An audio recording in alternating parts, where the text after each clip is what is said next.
Hey, what's going on? It's your boy Dalton from the Petrol List, the world's largest small Formula One channel, and other stuff that I like to talk about.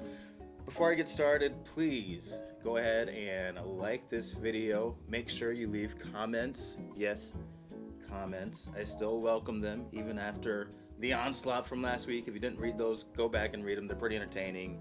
And of course, subscribe. Now, this is going to be a pretty big video, pretty epic. Typically, I take like 5 or 6 pages worth of notes. In this one, I took, I think it was like 12 or 13. Lots to talk about.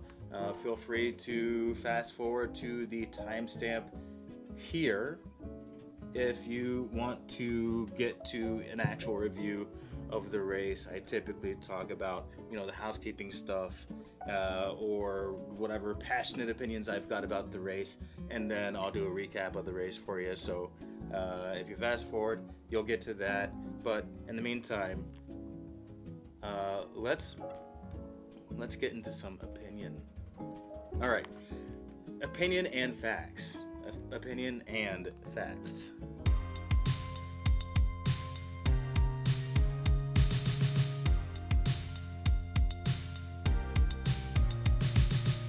So we're halfway through the 2024 season. That's 12 races, but guess what? We've had 6 different race-winning drivers from 4 different teams. That's crazy. I mean, crazy in a good way. It's crazy good. I think it's safe to say that the drought of on-track excitement has been lifted from race to race. You don't really know who's going to win. And the 2.5 time statistically likely to become the 3.5 time World Drivers' Champion has proven that he's just as human as any other man on the grid. Thanks to the 2-point penalty on his super license, he's also proven that he can still drive like a beast. He can be a racing beast without driving like a movie villain. More on that later, if you are still here after my little joke about 2.5 time world champion. If you've clicked away, I'll miss you. I'll see you next time. If you're still here, let's keep it going. We'll get to Hamilton's massive win. In the meantime, there's some additional significant stories that are coming out of this halfway point. So Haas now has 27 points. If you compare that to 2023, the whole season, at the end of it, they had 12 points. So 27 points in 12 races versus 12 points in 24. You get a sense for what Haas is doing. Komatsu is on a mission to make Haas a truly significant team.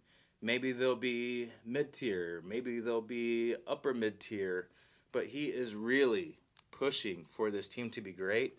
I didn't know how successful Komatsu would be or wouldn't be. I thought old man Haas, not Gene Haas. Is it Gene Haas? Gunther Steiner, Gene Haas. 2 G names. I thought old man Haas had just gotten sick of Gunther's antics and, kind of talking down and all that kind of stuff. I thought it was an ego move. But it turns out, maybe, just maybe, Komatsu was the kind of team manager that they needed in place the whole time. Now, he's doing a bunch of bold stuff. He's offloading both Hulkenberg and K-Mag. K-Mag, as far as I know, doesn't have a seat for next year, and Hulkenberg is, of course, going to Stake/Audi. He's going to be bringing in Oliver Bierman, and I believe Oliver Bierman, he's going to be the understudy. Haas has a huge connection to Ferrari in the same way that Williams has a connection to Mercedes, and that the V-Carb team has a connection to Red Bull. So Haas is bringing in Oliver Bierman. Don't know who the other seat is going to be, but I guess he had such a great showing that they're just anxious to get him a seat. It's in my mind, that's a big risk. on the part of Haas, getting rid of both drivers. Typically, teams get rid of one and then let the new guy train under the older one and then take on the next one. But maybe they've got an experienced driver that's coming over, but that doesn't mean that they're experienced with the Haas team. Other story. By the end of 2023, Red Bull had 860 World Constructor Champion points, and the nearest competitor, which was Mercedes, had 409. Now, that's a gap of 451 points.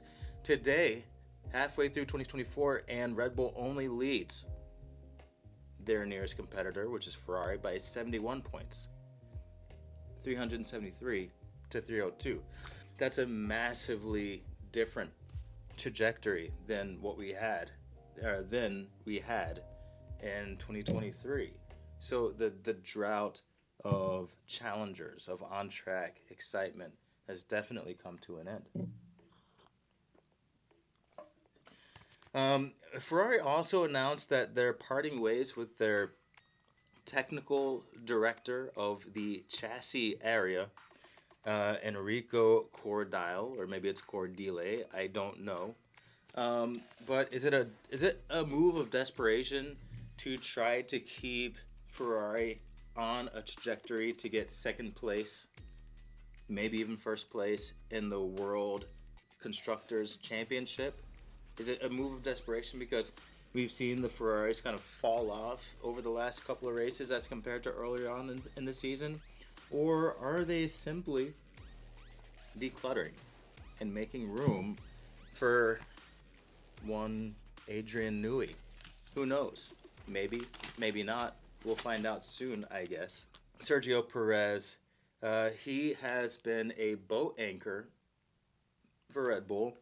I think, obviously, if he had been driving better over the last few races, the gap in the World Constructors Championship would be much larger than a 71-point spread.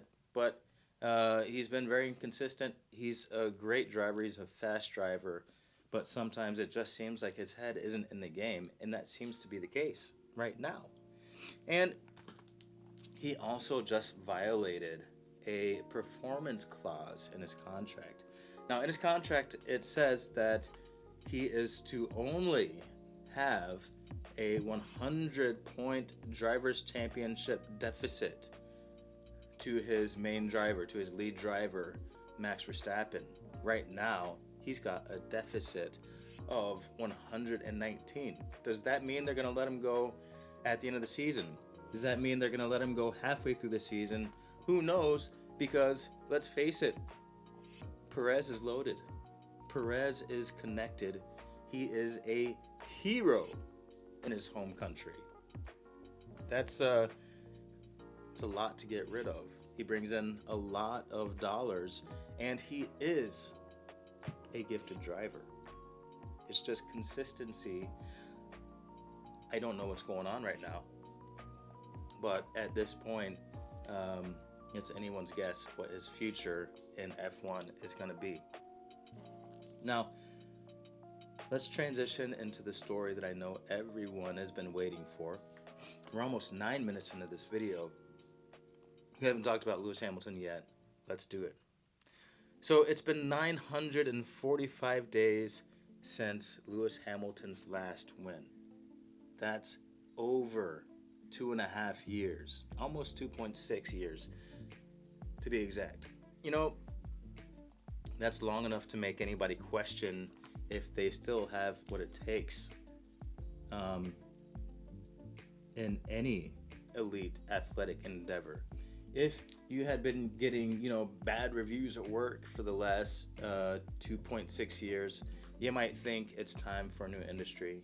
You might think that you've lost the love, you've lost the drive, or that you've lost even the skill to do the job that you were once amazing at. And I mean, the commentators have questioned if Lewis Hamilton still has it. Mercedes treated him like he no longer had it, and he himself said that he questioned sometimes if he still had it.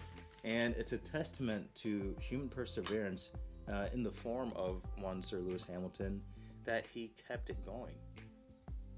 It takes a lot to strap yourself into a car and go, 200 miles an hour, centimeters, millimeters from other drivers who are hell-bent on winning just as bad as you are. It takes a lot to get up and do that. It takes a lot to get up and face the media and face the team, to face social media, even with my meager 162 subscribers and whatever 3, 4, 5, 600 views per video. When you've got I can imagine having millions of pairs of eyes on you, and the scrutiny and the commentary for 2.5 years. What would that do? Daniel Ricciardo comes to mind when I'm asking myself that question. At one time, he was a driving phenom, but he's been psychologically beaten down to the point where he's barely holding on to a contract. And I did think to myself, could this happen to Lewis Hamilton? I think he also wondered if it could happen to himself. So, quote, he said, this could be one of the most special wins. I threw in the word wins. This could be one of the most special wins for me, if not the most special. There have definitely been moments where I thought it's never going to happen again. It's pretty poetic that in his last home race with Mercedes, Mercedes and Lewis Hamilton have been a pair for a very long time. They have been synonymous. You think Mercedes, you think Hamilton, you think Hamilton, you think Mercedes. Very poetic that his last race with them was a win. And it wasn't just an easy run away with it win either. So, that's 50 races. That's waking up 50 times and doing this thing over and over again without a win. And that's when you're a 7.5-time world drivers champion. That's odd. That's not what you wake up for. That is definitely enough to make you question. So it's his last race with Mercedes at home. Might be one of the most special wins for Mercedes fans and Hamilton fans as well. Maybe since his first drivers' championship.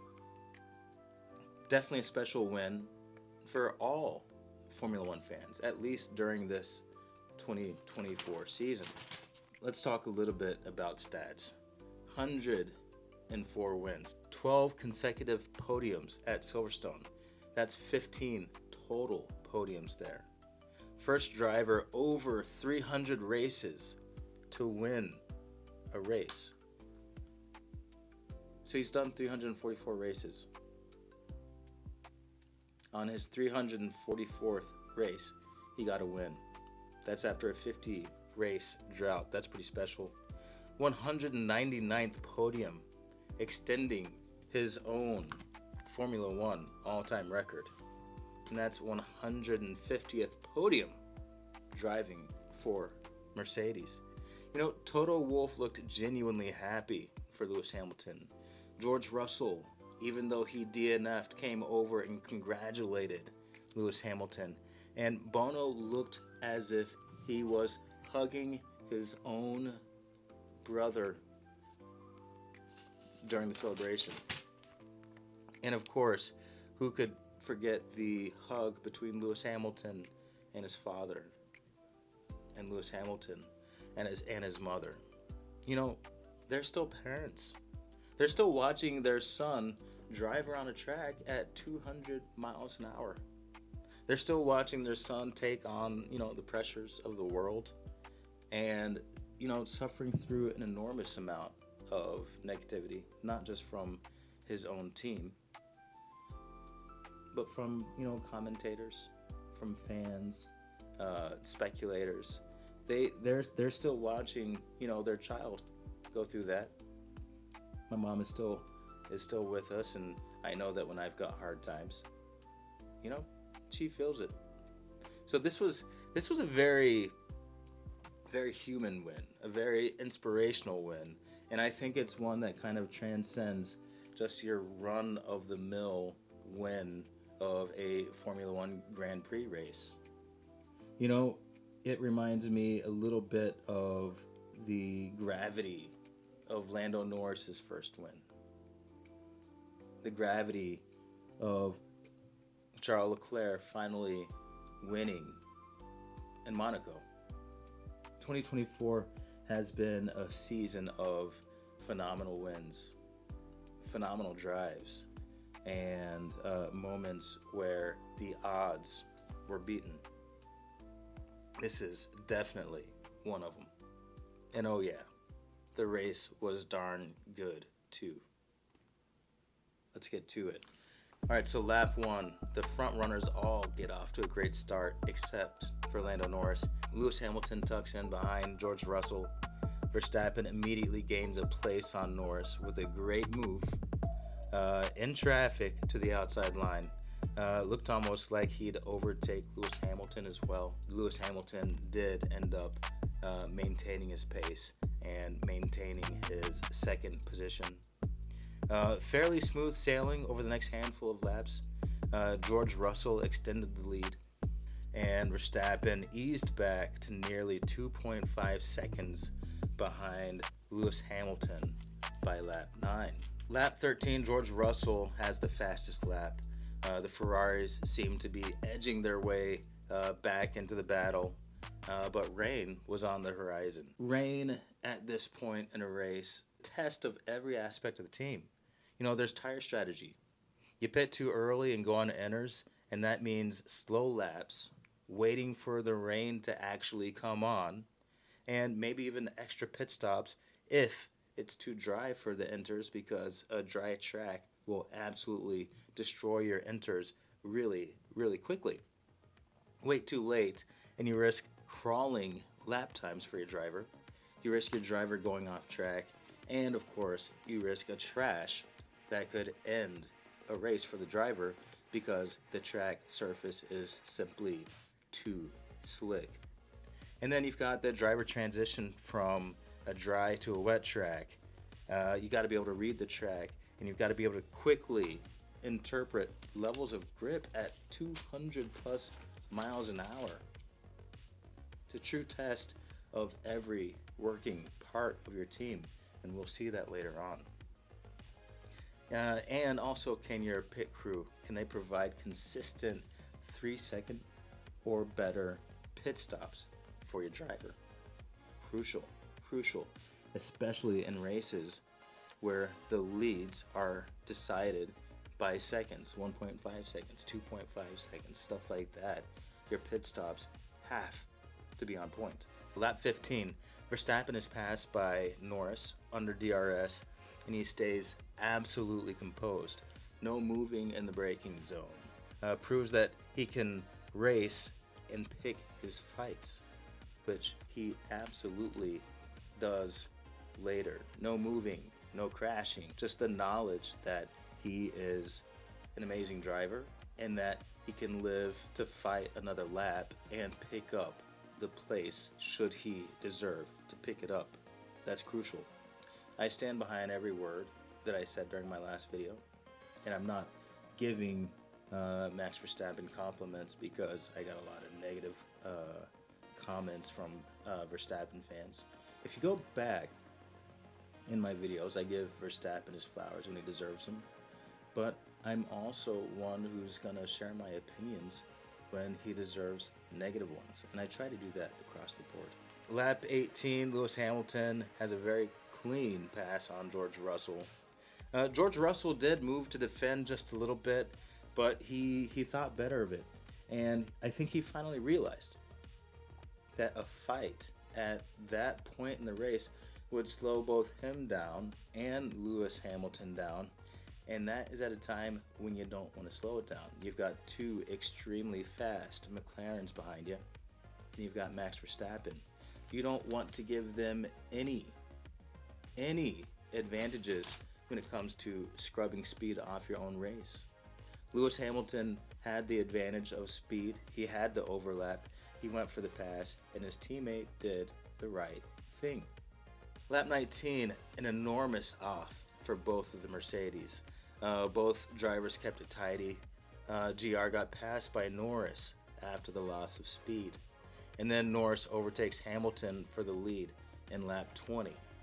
Piastri also advanced past the Mercedes and into second place during that same lap, and it looks like the race is almost over for the Silver Arrows in that it's going to go to the faster McLaren cars. Lap 27, the front runners are still all on mediums. They're waiting dangerously for the track to become wet enough to change over to inters. The drivers are struggling for grip, but the dry tires are still faster at this point. Finally, by lap 28, enough is enough, and it's time to test strategy. Verstappen pits first. McLaren sends in Norris. Mercedes does a classic double stack, and they do so successfully. And Piastri, poor Piastri, is literally left out in the rain. And I think that shows a lack of confidence in the McLaren pit crew that they could not do a double stack when a double stack was the right thing. Lap 34, George Russell is out of the race due to, they said, a watering issue. I guess that means a cooling issue. And Lewis Hamilton trails Norris, who is in the lead, by 3 seconds. It's not looking great for Mercedes at this point. I actually did feel bad for George Russell. He had run a really outstanding race up to this point, and you hate to see any driver stopped because the car just won't go anymore. Lap 39, Lewis Hamilton and Verstappen pit as the track is drying out. By lap 40, McLaren's hesitation has made them miss the premium pit window that occurred at lap 39, and they left Lando Norris out there on inters as the track was drying out. That is a huge sacrifice of lap time, and to make things worse, they gave him a 4.5 second pit stop. You got to be in the threes. Optimally, you got to be in the low twos, but a 4.5 second pit stop, that was basically giving the race away. And you know, this is at a time when the two steadiest, fastest hands in the business are bearing down on you. It's a bad deal for Lando Norris. Lap 48, Verstappen goes DRS and does a late break on Lando Norris to the outside. You remember when I said Verstappen proved that he could take a pass, that he could take it on the chin, and with his understanding of his car and understanding of track conditions in a less than optimal environment, he late braked and took Lando Norris to the outside. Got to give him kudos for that. Brilliant move, brilliant understanding of the track, and he did so, like I said, without driving like a movie villain. No tricks, no crashes, just racing. And then by lap 52, we've got a classic Lewis Hamilton tire management masterclass. 10 laps on basically ancient soft tires against a brutally fast Max Verstappen in the final 10 laps of the race. And he goes for the win.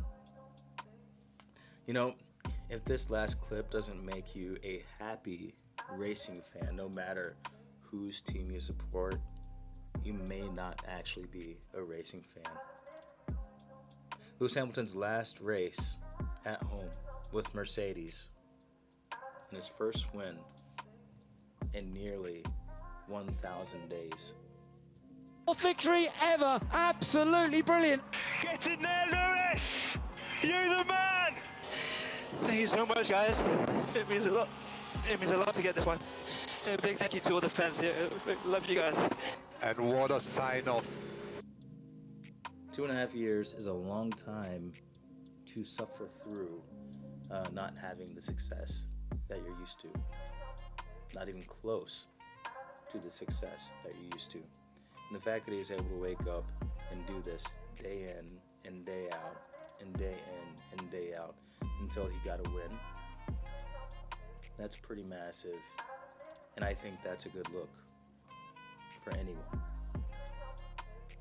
It's a great story for Formula One. That's been your Monday video. I'm out. Thanks for watching. I'll talk to you next time.